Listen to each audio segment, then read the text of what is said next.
안녕하십니까. 가평중앙교육원 마약중독자 구제 강의 전경수 교수입니다.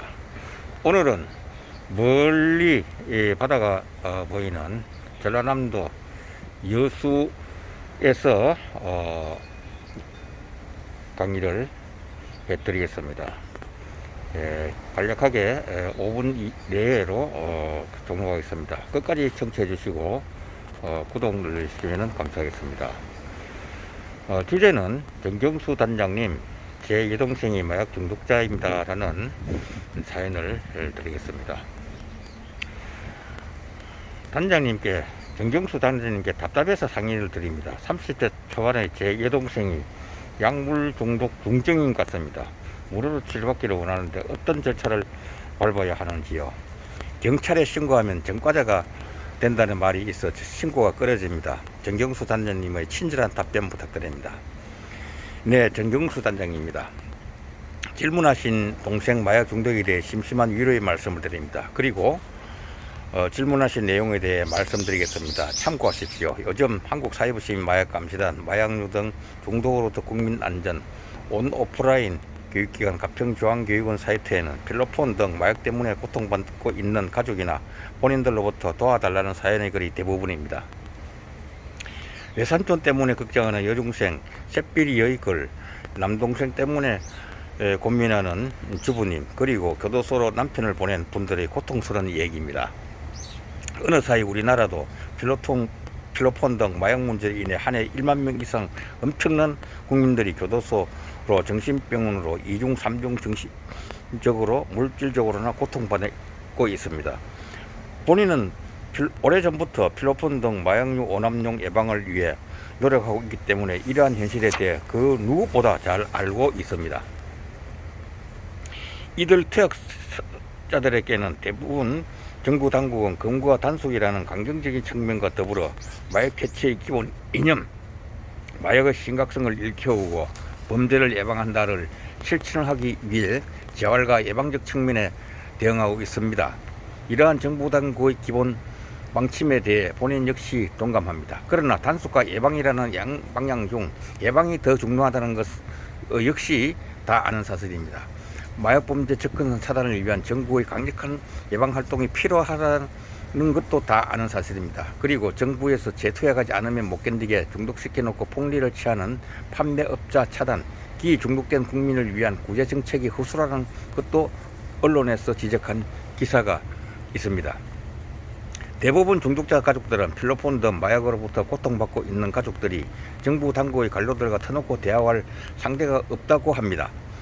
상담할 전화가 있다 하더라도 실명을 밝혀야 하는 번거로움과 처벌의 두려움 때문이라고 합니다.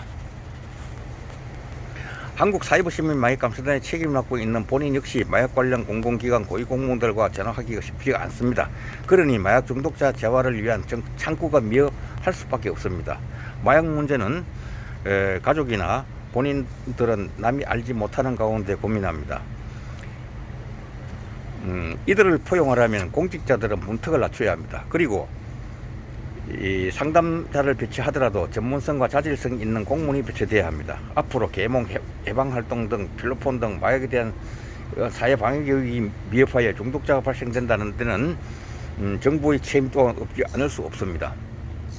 여동생 때문에 그리고 답답해서 질문하시님, 약물 또는 마약 중독자인지 여부는 가장 가까운 곳에 있는 친척, 친구들이 잘 알 수 있습니다. 마침 저에게 말씀하신 분이 동생이 마약에 빠져 들어가고 있는 것을 보시고 이 사이트를 찾으신 것은 정말 착한 일입니다. 잘된 일입니다.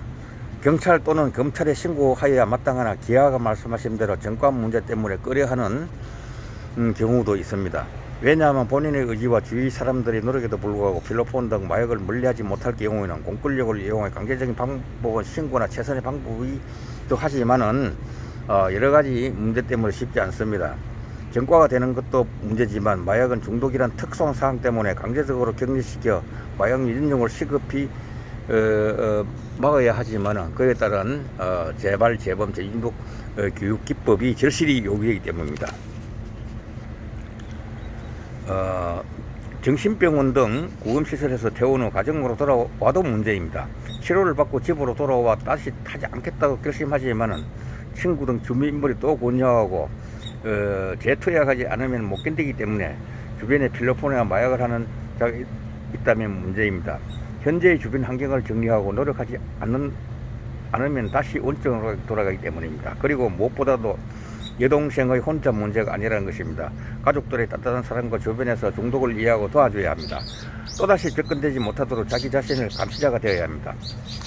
필로폰 투약자들의 인생관은 투약 그 자체에 의해 자기 자신이 바라는 모든 것이 해결된다고 착각합니다.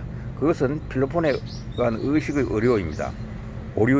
필로폰은 마약이 아니고 독극물입니다. 그러니 한번 빠지면 재투약하지 못 견딥니다. 필로폰 투약에 의해 전두엽, 해마, 연수기능 등 뇌세포가 손상되기 때문입니다. 그것은 약물을 먹여 치료하는 것도 아니고 수술하는 것도 아니었습니다. 공기 좋은 청정수, 음이온, 산소호흡을 해야 합니다. 여기까지 이 참고의 말씀을 드리고 다시 한번 저 넓은 여수 아파트를 보면서 여기서 종료하겠습니다. 다음 시간 또 이러한 마약 문제를 에 대해서 문제점을 제기하고 그에 대한 대책을 찾을 수 있도록, 이것은 곧 바로 국민 안전에 관한 문제입니다. 여기까지 청취해 주셔서 감사합니다.